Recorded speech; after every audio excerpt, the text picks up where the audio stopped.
Pastor Marcelo, por favor. Glória a Jesus. Glória a Jesus.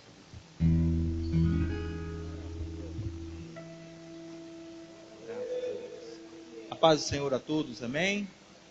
Aproveitar que vocês estão em pé, nós vamos já ler o texto que nós vamos meditar nesta noite, amém?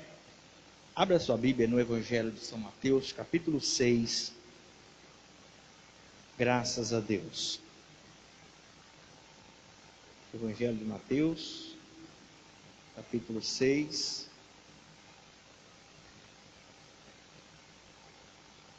Eu queria dizer para você que você estando aqui hoje, você está recebendo da parte de Deus uma grande vitória. É certo que até embates, dificuldades foram enfrentadas para você estar aqui. Mas isso é porque a bênção é grande na sua vida. Amém? Graças a Deus. Capítulo 6 de Mateus, verso 6. Vamos ler a partir do verso 9. Amém? Diz assim a palavra de Deus: portanto, vós orareis assim: Pai nosso que estais nos céus, santificado seja o teu nome. Venha o teu reino, seja feita a tua vontade, assim na terra como no céu. O pão nosso de cada dia nos dá hoje. Perdoa-nos as nossas dívidas, assim como nós perdoamos os nossos devedores. Não nos deixes cair em tentação, mas livra-nos do mal, porque teu é o reino, o poder e a glória para sempre. Amém. Graças a Deus. Pode assentar. Glórias a Deus. Se você sentir de dar glórias ao nome do Senhor, fique à vontade, pois esse é o lugar definido e preparado especialmente para isso, para que de uma forma bem sucinta pudéssemos glorificar o nome do Senhor. É certo que fazemos isso lá fora, lá no nosso trabalho, na nossa casa, nos nossos afazeres, mas esse é o momento, né? Momento de aproveitarmos. E Deus trouxe ao nosso coração esta mensagem, esta palavra, que é o ensinamento do nosso Jesus,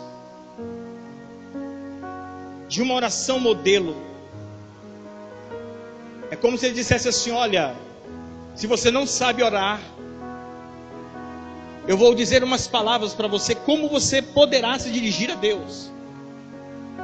E ele faz esse enredo. E se você for observar, o fato de Jesus nos ensinar essa oração dessa forma, desse jeito, nos traz grandes tesouros, com uma simplicidade muito grande, mas que às vezes nos falta a percepção de extrair da oração o que a gente tem nas mãos. Ele começa dizendo assim: olha, você vai dizer Pai Nosso.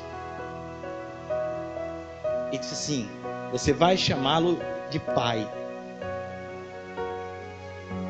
E eu particularmente sou uma pessoa que eu posso falar com propriedade o que é você não ter alguém para chamar de pai. Não que eu esteja reclamando, mas talvez até faça parte de um propósito da vida. Houve momentos da minha vida que eu precisava ouvir as palavras de um pai. Alguém vindo falar comigo, para seja repreender, seja para ensinar, seja para dar um conselho. E talvez há pessoas aqui que você também passa por embates como esse, ou já passou. E Jesus ele vai nos mostrar e dizer: olha, você pode se dirigir a Deus e chamar Ele de Pai. E isso não é previsto agora do Novo Testamento e das palavras de Jesus, não. Você vai olhar para o Antigo Testamento e você vai ler na lei de Deus, você vai achar ali, você vai extrair situações em que esse Deus, que muitas vezes as pessoas o colocam como um carrasco, ou como um Deus todo-poderoso que dita regras a ponto das pessoas terem que obedecer, e se não obedecerem, serão castigadas pelo fato simplesmente de ele ser Deus, não, porque ele é Pai. Deuteronômio, que é um livro em que Moisés vai fazer a recordação ou a repetição da lei de Deus para uma geração que já havia se passado 40 anos que havia saído do Egito, libertação do Egito, prestes a entrar na terra de Canaã. Ele precisava agora apresentar a esse povo: olha, tem uma lei aqui para vocês. E ele vai apresentar, e esse Moisés, já experiente, vivido das situações que ele passou no deserto com aquele povo, com aquela geração, ele vai ter sabedoria para apresentar aquele Deus. No capítulo 11, a partir do versículo 26, ele vai falar: olha, eu quero dizer para vocês, que esse Deus que vos leva à terra que vocês vão possuir, ele é um Deus que apresenta a vocês dois caminhos. Ou vocês o obedecem e vocês vão gozar da bênção, da vida e da paz, ou vocês não obedecem e vocês vão viver a maldição na vida de vocês. E eu lendo esse texto hoje, que era a mensagem que eu iria pregar, eu vi um pai se apresentando aos seus filhos, como que olhando nos olhos e dando conselhos. Não pelo fato de ser pessoas que serão amaldiçoadas ou viverão a maldição pela desobediência, mas pela naturalidade de que existe um Deus que cuida de nós e quer ver o nosso bem, e que ele pode ser chamado de Pai. E se ele dá conselho, esse pai dá conselhos, é porque ele sabe, assim como o pai vê o filho que vai ir por um caminho e pode cair e se machucar, como nós mesmos vivemos isso cotidianamente, ele também sabe, e sempre soube, desde o Éden, que o homem poderia caminhar em alguns lugares, tropeçar e cair. Mas ele, na sua infinita graça e misericórdia, dá conselhos. Esse pai está aqui hoje. Esse pai se faz presente. Na oração de Jesus, do Pai Nosso, ele diz: olha, pode chamar ele de pai com toda a liberdade, porque ele se apresenta assim para você. Ele quer o teu bem, ele te ama, ele te ajuda. E por mais que falte ou assentar para ouvir uma palavra de instrução, porque às vezes falta, a gente é adulto, às vezes a gente precisa ouvir um conselho, precisa ouvir alguém que está olhando por outra perspectiva para dizer: olha, você está fazendo errado, faz dessa forma. Ontem mesmo tinha um amigo meu que às vezes eu ouço muito conselho dele. E ele falou assim: eu vou te dar uns conselhos aqui. Eu falei: não fala não, porque eu vou acabar te ouvindo. Falei brincando, né? Mas na verdade eu escuto mesmo. O pastor Feitosa, grande amigo meu também, a gente sempre escuta ele. Ele até reclama que ele fala e eu só escuto. Aí ele chega a falar assim: eu vou parar de falar, porque você não fala. Eu falei: pastor, é o meu jeito. Glória a Deus. Mas esse sentar para ouvir os conselhos do Pai está disponível para nós. Jesus disse: olha, no início do texto, antes do versículo que nós lemos, ele disse: olha, quando você for orar, você entra no teu aposento, fecha a porta, para você poder conversar com ele. E às vezes é isso que falta para nós. Às vezes a gente até ouve conselhos demais das pessoas, dos amigos, dos irmãos, dos parentes, mas a gente não busca sensibilidade para ouvir Deus falar conosco. Eu confesso para vocês que eu já ouvi pessoas dizerem para mim assim: eu queria, Marcelo, sentir como as pessoas sentem na igreja. Eu queria sentir a graça de Deus. Eu queria ouvir Deus falar comigo, mas eu não ouço. E o que a gente poderia dizer é: não pare de buscar. Não pare de buscar, de ter contato com Ele. E você só vai conseguir isso através da oração. Como foi dito hoje na aula maravilhosa que nós tivemos da escola dominical, que faz parte da regeneração, a santificação, que é um processo que vai se aperfeiçoando no decorrer da nossa vida e da nossa existência. E que a cada momento em que a gente tem uma nova experiência, ainda que mínima e pequena, vai haver momentos em que a gente vai ter uma percepção da presença dele na nossa vida. Até mesmo na tribulação, até mesmo nas horas de angústias, nós veremos Deus agir.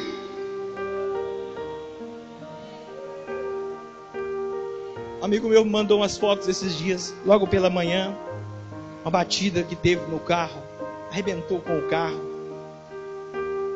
E eu falei, vamos orar, né? Deus abençoe.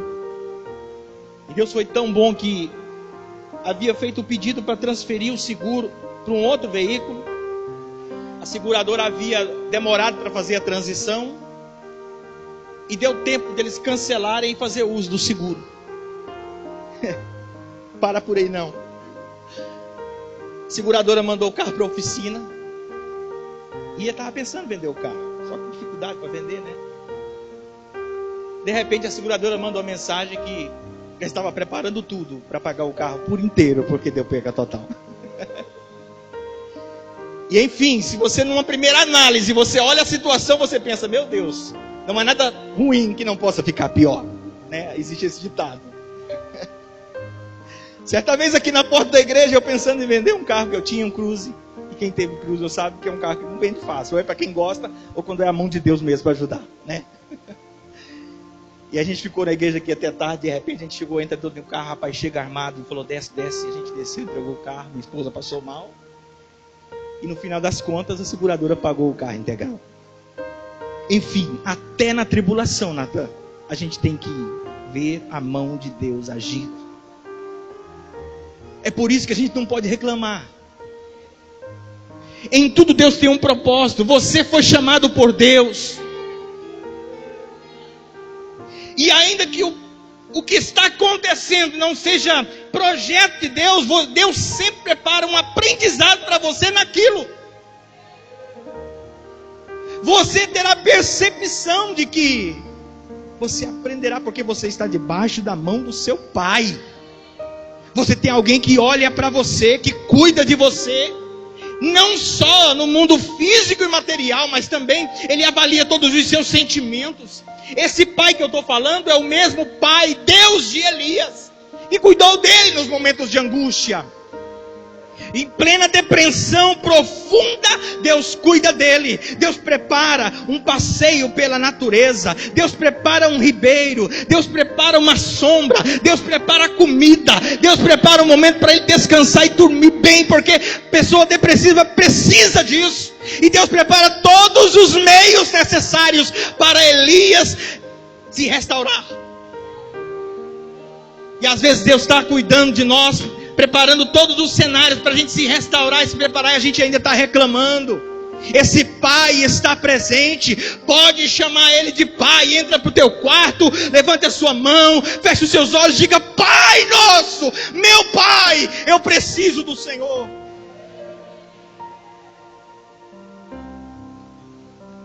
Santificado seja o teu nome. Agora não é porque é pai que vai ser tratado como muitos pais são tratados hoje. O nome dele é santo. Ele é Pai, Ele é Deus. Ele é Criador. Ele é Salvador. Ele é o Deus onipotente, onipresente, onisciente. Chama Ele de Pai, mas trata Ele com santidade. Santificado seja o nome dEle. A Bíblia nos mostra, e a teologia, que esse nome, para os judeus, o nome de Deus é impronunciável. É como se fosse um suspiro, não tem vogais, só tem letras consoantes. É como se fosse um suspiro. Ao tentar dizer, ia falar talvez algo como Yahvé. Impronunciável. Esse nome. Apesar de Ele próprio dizer para nós, olha, pode chamar de El Shaddai, El Rohim, El Shalom. Esse Deus de paz, esse Deus que cura, esse Deus que liberta, deve ser respeitado.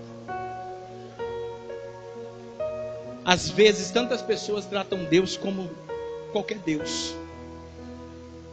Mas Ele deve ser respeitado como Deus Criador. Venha o teu reino. Jesus está dizendo, olha, além de você chamar Ele de Pai, Ele é Deus, o seu nome é santo, Ele tem um reino. Isso é confirmado nas Sagradas Escrituras, até por parábolas de Jesus, que falou certa vez que um homem tinha um reino e enviou o seu filho, falava dele próprio.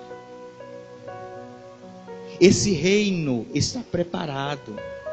Todos nós sabemos que às vezes a gente prega, pastor Feitosa, nós vamos morar no céu, Deus tem um céu de glória, Deus tem uma morada celestial, tem, mas a gente sabe que o céu é parte do processo. A Bíblia chega a dizer que haverá uma nova Jerusalém que descerá ataviada como uma noiva para o seu esposo. O processo ele vai além do que as nossas palavras de pregadores podemos expressar. O apóstolo Paulo chega a dizer que o que ele ouviu não é digno um homem ouvir. É inefável. E para crer, para acreditar, nós temos que confiar. Esse reino, ele está preparado. E isso vem dizer para nós o seguinte: por mais que você seja bem sucedido, por mais que você considere que alguma conquista nessa terra te traga alegria, seja casamento, namoro, noivado, empresa, seja bens materiais, viagens, não importa o que nesta terra, no globo terrestre, venha te trazer alegria, eu quero dizer que muito mais é o que Deus tem preparado para os seus. E é por isso que você está aqui hoje.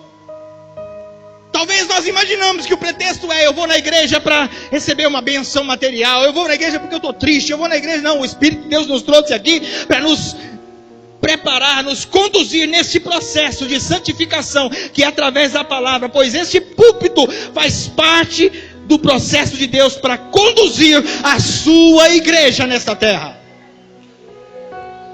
E eu costumo dizer que ainda que uma vírgula dessa mensagem na sua vida vai fazer um grande efeito, porque talvez até o diabo já colocou um ponto aí. E Deus com uma vírgula diz: não terminou, você pode continuar porque eu sou contigo e a vitória é certa. Você crê? Aleluia. Venha o teu reino. Como pode alguém conhecer as promessas de Deus e não esperar esse reino? Esperar esse reino faz-nos buscar a santidade. Não que seja mérito a santidade, mas é a resposta positiva, pastor Feitosa, ao chamado de Deus. É a resposta que está em João 3,16, porque Deus amou o mundo de tal maneira que deu o seu Filho unigênito, para que todo aquele que nele crê não pereça, mas tenha a vida eterna. Que nós nesta noite possamos estar respondendo a este chamado do Senhor na nossa vida, a este chamado para a santificação, para uma vida separada para Ele, em que a gente tenha a liberdade, a confiança, e deposita a confiança nele, de poder entrar para o quarto e chamar Ele de Pai, de respeitá-lo e de esperar o seu reino que virá. Eu poderia citar aqui vários argumentos, mas nós já sabemos que os sinais já se cumpriram da vinda do Mestre. Está tudo apertando, está tudo afunilando, como a própria palavra de Deus já predisse. Que assim como a mulher entra em trabalho de parto, as coisas iriam apertando e intensificando. Assim nós estamos vendo. Quando a gente olha para o mundo do jeito que está, alguém pode pensar assim: acabaram com o mundo. Existe alguém no sistema que está acabando com tudo. Ou quem entende da palavra de Deus fala: existe um cenário sendo preparado e já está prontinho. Nós estamos na iminente volta do Senhor Jesus Cristo a esta terra. E além disso, dessa advertência, nós, conhecendo as Sagradas Escrituras, temos que ter a certeza e a esperança que esse reino virá e que nós vamos fazer parte dele. Nós vamos morar no céu de glória. Nós vamos fazer parte da salvação oferecida por Jesus Cristo na cruz do Calvário. O apóstolo Paulo chega a dizer que se a gente não acreditar nisso, é vã a nossa fé. Nós estamos servindo a Deus à toa. Comamos, bebamos, porque Jesus não vai buscar a sua igreja. Agora, se é verdade, devemos fazer uso daquilo que o Senhor entregou para nós, que é o selo do Espírito Santo, o selo da promessa. O autor dos Romanos vai escrever que Deus nos deu as primícias do Espírito. Temos as primícias do Espírito. O que é isso? O presente, o primeiro que há no céu. Deus pegou uma palhinha e deu para nós, dizendo: olha, isso é para você entender um pouquinho. Quer um exemplo? É quando você está atordoado, atribulado, e Deus levanta alguém para falar contigo, usado pelo Espírito Santo de Deus. É quando você está doente e Deus te usa alguém para te curar. É quando você está sem norte e sem direção, mas você, através da palavra de Deus, Deus te dá um norte e uma direção. Você não sabe o que fazer, Deus vem, fala contigo e te dá uma nova direção. E de repente você adentra ao Evangelho, e Deus vem e te batiza com o Espírito Santo. Isso também é fruto do Espírito de Deus. Pastor Feitosa deu testemunho dele, de como ele foi cheio do Espírito Santo. Eu falei para ele: eu fui batizado dormindo, acordei falando em línguas estranhas. Por outra vez fui renovado em um culto, renovado no dom de línguas estranhas. Você sabe o que é isso? Quando alguém se levantar aí do teu lado e começar a falar em línguas, ou profetizar, ou até de repente você entrar na igreja e você precisar de uma palavra ao teu coração, e Deus de repente usar o pastor para falar contigo, saiba de uma coisa: o Espírito de Deus está presente. As primícias dos céus estão presentes na sua vida, no meio dos crentes. Para quê? Para trazer edificação, para trazer conforto, sabedoria, vitória, ferramenta para enfrentar o presente século.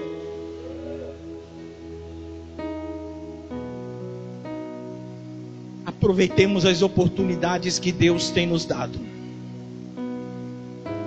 Quantos dias ficamos sem vir aqui para cultuar a Deus? Hoje estamos aqui. Quantos departamentos esperam o momento para começar novamente os trabalhos? Quantos pastores deixaram de pregar? Quantos crentes se desviaram do Evangelho no decorrer desta pandemia? Quantos foram e não voltaram mais? Mas hoje as portas estão abertas, os obreiros estão aqui, laborando, trabalhando. O Espírito de Deus está aqui para falar ao teu coração, para trazer esta palavra, para te dizer: olha, amanhã é segunda-feira, pode ir na fé, pode acreditar, eu sou contigo, eu tenho a vitória para você, eu sou o teu pai, eu trago para você o conselho, eu te ajudo, eu te esforço. Glória a Deus. Oremanassui andalabassui me clamas. Venha o teu reino e seja feita a tua vontade, assim na terra como no céu. Jesus está dizendo: olha, as regras elas são lineares, para o céu e para cá. A vontade de Deus, ela é plena. A vontade de Deus vai falar de obediência, vai falar de submissão, vai falar de humildade, de simplicidade, características oriundas também dos frutos do Espírito de Deus.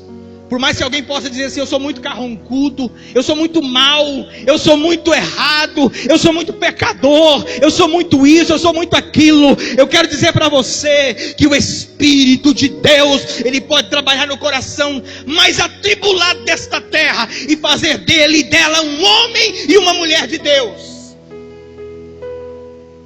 É verdade, pastor Feitosa? Que chorava, como ele disse hoje de manhã, reconhecendo os seus mais miseráveis pecados. E ainda que se alguém disser consigo, como eu já ouvi muitas vezes, mas eu não preciso ir para a igreja não, eu fulano pega tanto, eu nunca roubei, nunca matei. Ah, como é maravilhoso quando alguém se coloca na posição de doente e diz: eu preciso ir no médico. Porque dá a entender quando Jesus fala assim: olha, os sãos não precisam de médico, e sim os doentes. Subentende-se que, olha, quantos estavam ali e poderiam dizer: eu não precisava estar aqui ouvindo Jesus. Poderiam dizer, não que precisassem. Mas às vezes a nossa percepção a respeito de nós mesmos, a gente só é medida por aqui, a gente só coloca a gente aqui. Você está entendendo? Por mais santo, por mais bonzinho, por mais perfeito que a gente é, a gente ou acha, precisa da misericórdia de Deus. Precisamos da graça de Deus para nos sustentar e nos ajudar. Ele morreu na cruz, foi por isso. É por isso que ele é o médico dos médicos. E no check-up dele, com certeza, vai dar alguma coisa no nosso exame. E ele vai trazer o remédio certo. Né, pastor Charles? Ele vai dar o remédio certo. Ele vai dar a dose certa. Ele vai injetar o Espírito de Deus na vida do homem, que ele vai sentir a sua miséria, ele vai sentir a sua necessidade de transformação e mudança. E falar assim: eu preciso mudar nesse ponto, eu preciso ser uma nova pessoa, eu preciso desse Cristo pregado, eu preciso desse Pai que está sendo anunciado nessa noite. Aleluia.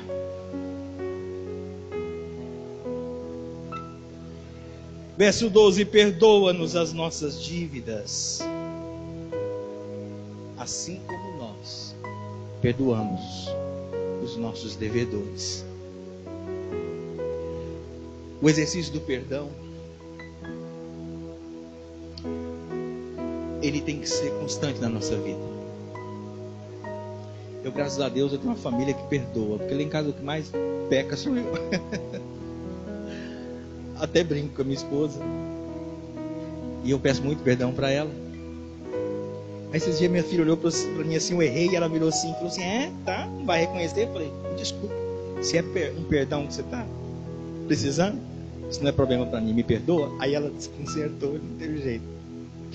Nada melhor que um pedido de perdão, né, pastor? E o pedido de perdão, ele é automaticamente um perdão. Porque às vezes o que falta é o outro pedir perdão. E quando a gente pede perdão estando errado, você já está perdoando. E o mistério do perdão é muito grande. O mistério do perdão é muito, porque foi através do perdão que Jesus nos redimiu. E Ele espera isso de nós. Perdoa as nossas falhas, os nossos pecados. Assim, ou seja, Ele está dizendo: olha, você vai usar essa regrinha na oração. Perdão pela palavra regra, mas talvez seja até algo maior. Mas você vai usar isso, sabe por quê? Porque isso é uma lei universal. Perdoa os nossos pecados, assim como nós perdoamos a quem nos tem ofendido. A prática do perdão deve ser algo constante na nossa vida. Não nos deixes cair em tentação, mas livra-nos do mal. Porque teu é o reino, o poder e a glória para sempre. Amém. Eu queria te convidar a ficar em pé. Já passei 1 minuto do horário, o pastor vai me perdoar. Eu quero fazer uma breve oração com você. E talvez há pessoas nesta noite aqui que você sente a necessidade de voltar ou até a chamar Deus de Pai.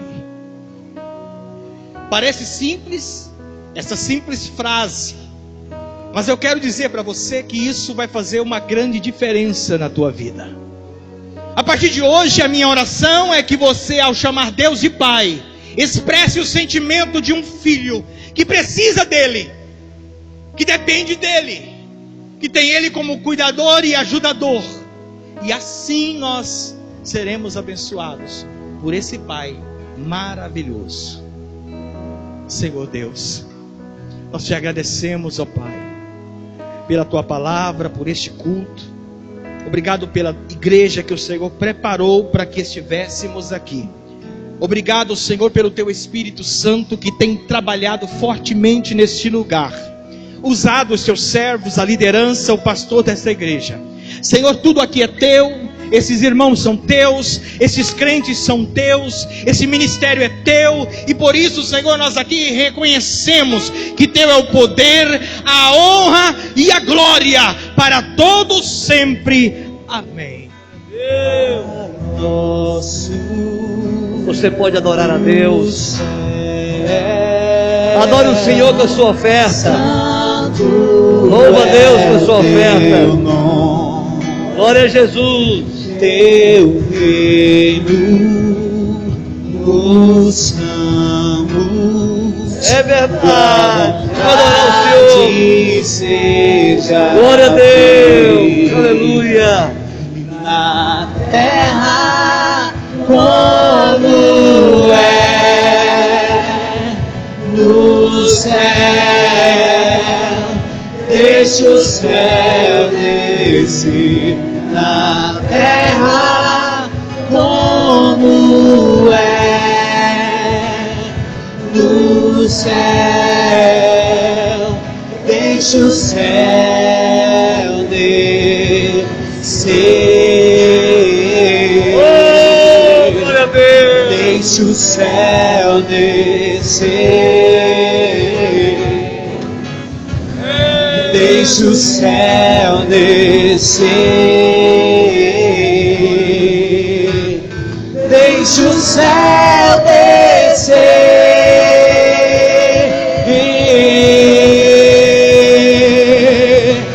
Teu é o reino, teu é o poder e tua Podem sentar, glória para sempre. Amém.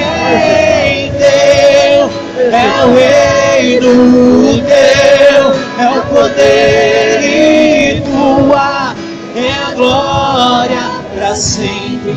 Amém. Glória a Jesus.